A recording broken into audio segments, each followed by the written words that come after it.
Hi, welcome to Take 5, where we daily consider devotional thoughts from Oswald Chambers' book, My Utmost for His Highest.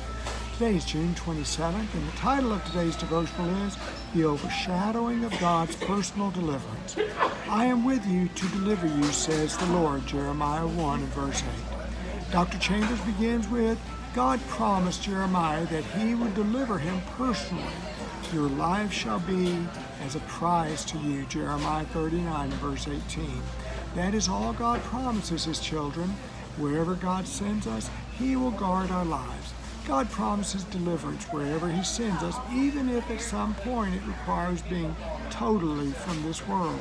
Jesus speaks in John 14 of our ultimate deliverance. Let not your heart be troubled.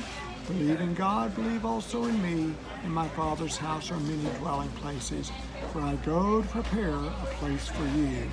Unlike many preachers of today who deliver a false message to their listeners, God does not consider the keeping intact and increasing of our wealth and belongings as a priority. Chambers says our personal property and possessions are to be a matter of indifference to us, and our hold on these things should be very loose. How important is stuff to you? Don't be possessed by possessions. OC teaches, if this is not the case, we will have panic, heartache, and distress. Having the proper outlook is evidence of the deeply rooted belief in the overshadowing of God's personal deliverance. We should never be without confidence in our Lord's watch care over us. Chambers next speaks of our not being possessed with concerns about opinions of those around us.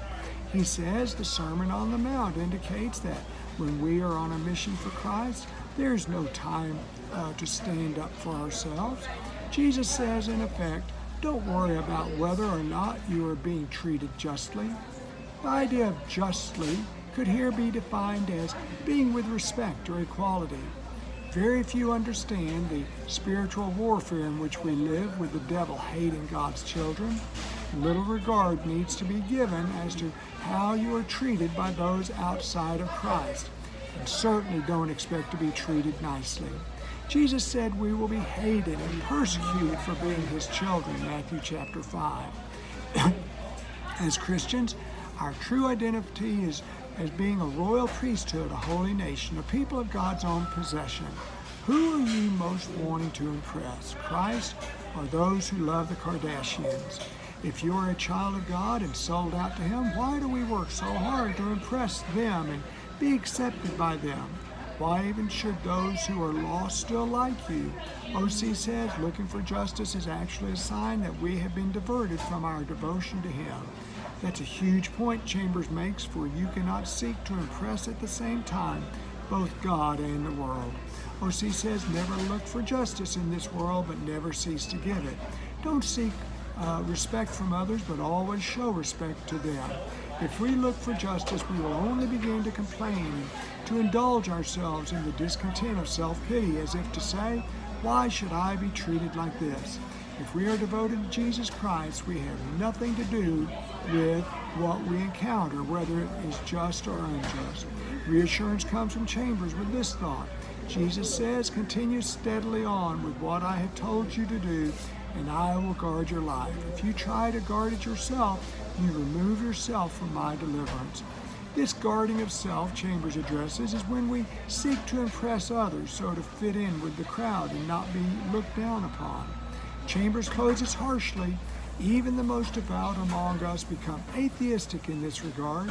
We do not believe Him. We put our common sense on the throne and then attach God's name to it. We do seem to lean on our own understanding.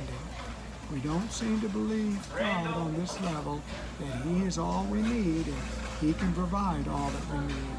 We take what we consider as best for ourselves and then staple God's name to it as if it was from Him. Proverbs reads, lean not on your own understanding.